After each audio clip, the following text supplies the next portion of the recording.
Hello everyone and welcome to a very exciting game from round 8 of this year's European Individual Championship. It's Alexey Sarana versus Anton Korobov. Anton Korobov in sole lead going into this round and both of them without a single loss up until this point. So it's going to be very exciting, a very cool line of the Bogo-Indian defense. I don't think we've had it on the channel as of yet.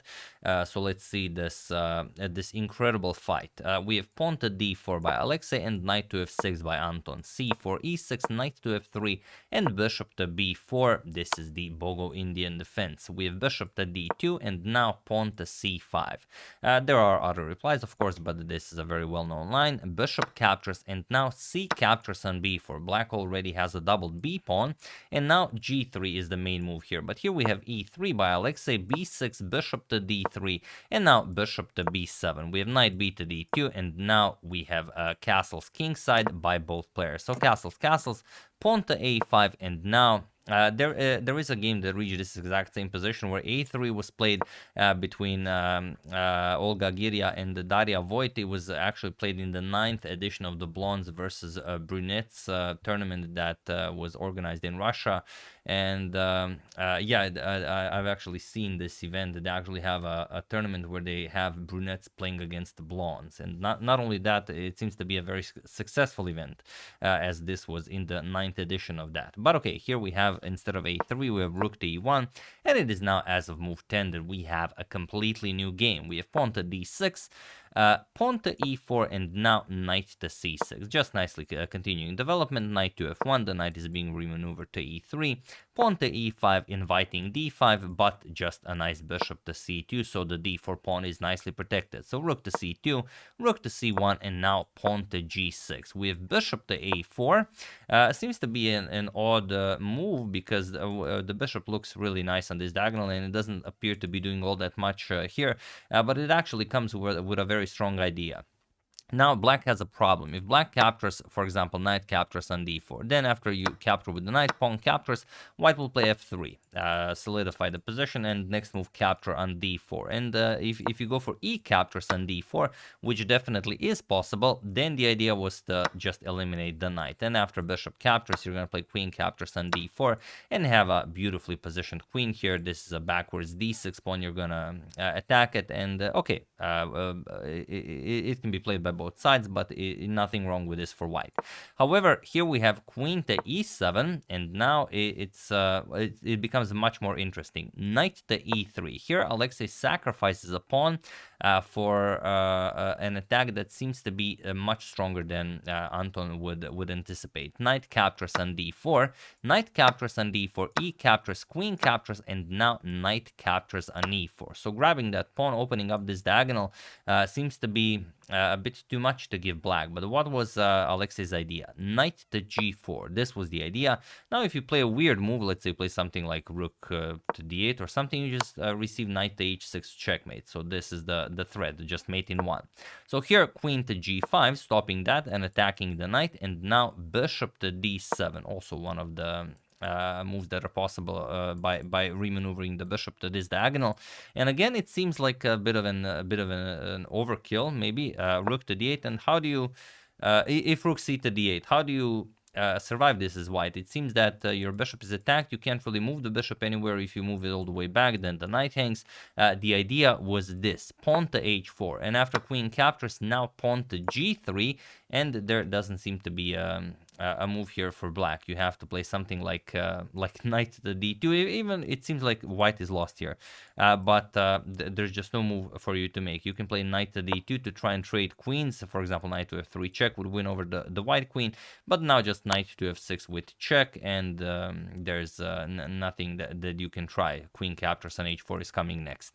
So the problem is if queen to g5, then comes pawn to f4, and you lost your queen, because now if queen to h4, you can just play rook captures on e4. Okay, you didn't lose your queen, you've blundered your piece here, but you're completely lost. There's no defense against knight to f6, which will fork the king and the queen. And if you move the queen, then again, knight to h6 will just be another checkmate.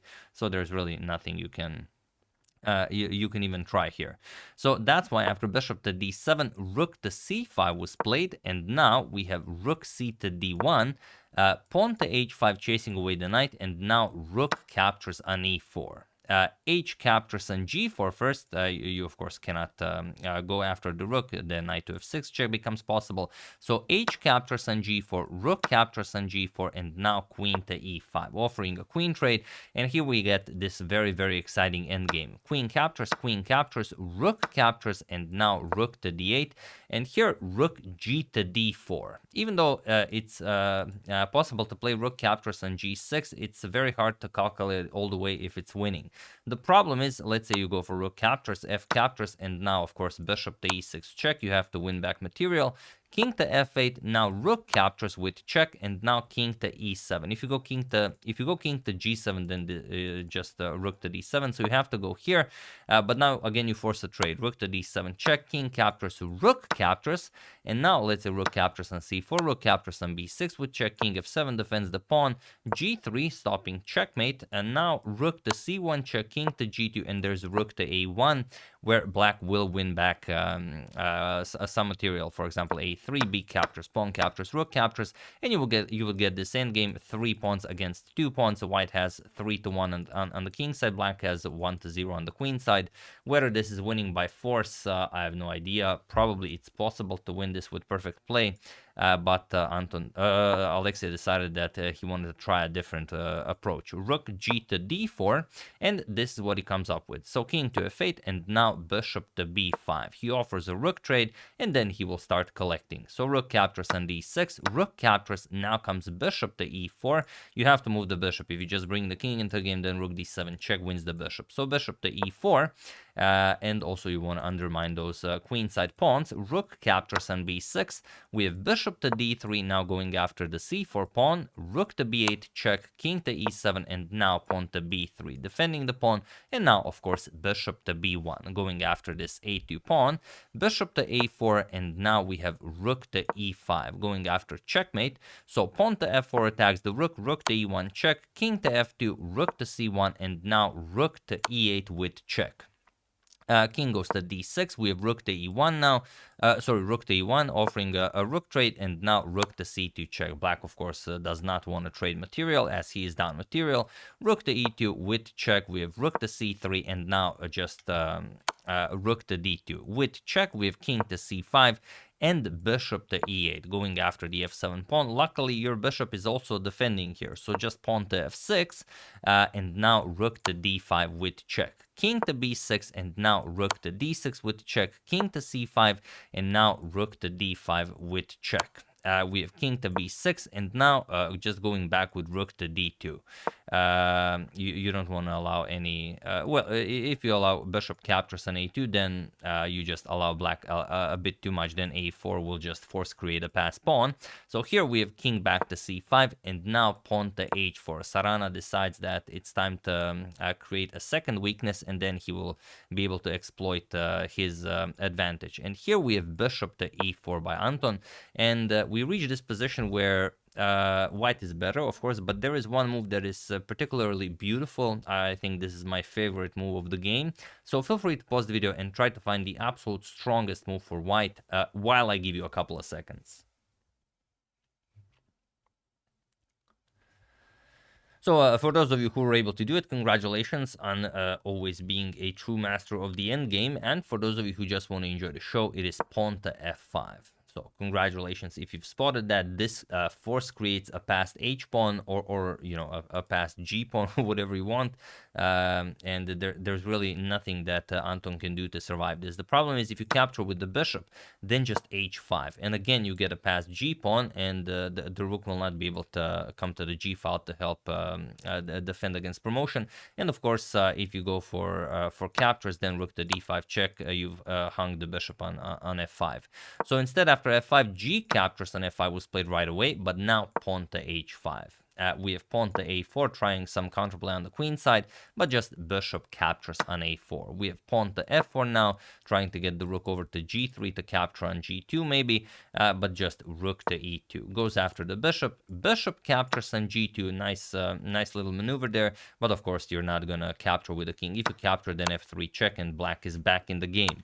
But here we have bishop back to d7. Now comes bishop to f3, attacking the rook, but of course Alexey will not react to this. He just advances the pawn, as the pawn is also hanging, so if you move the rook, then you lose the pawn. So here pawn to h6, and now bishop captures on e2. We have pawn to h7. The pawn is now unstoppable.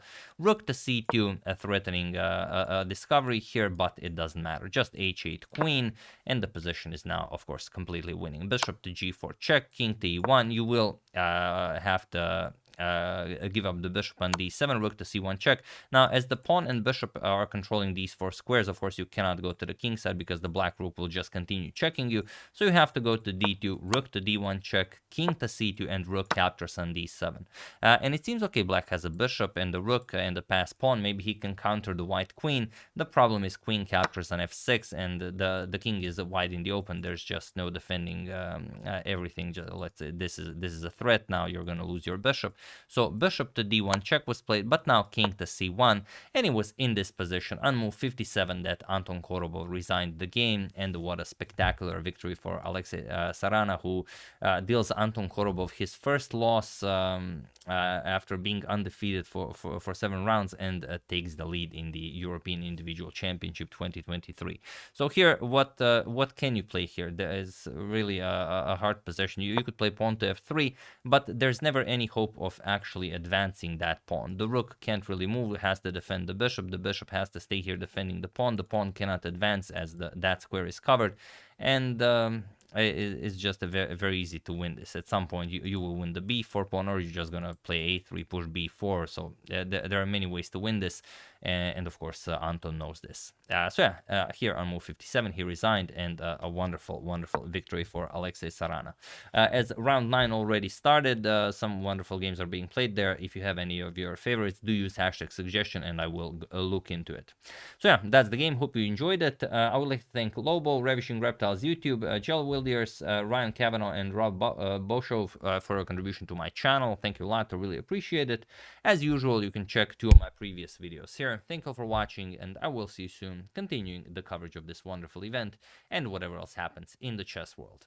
Thank you all. I will see you soon, and have an excellent rest of your day.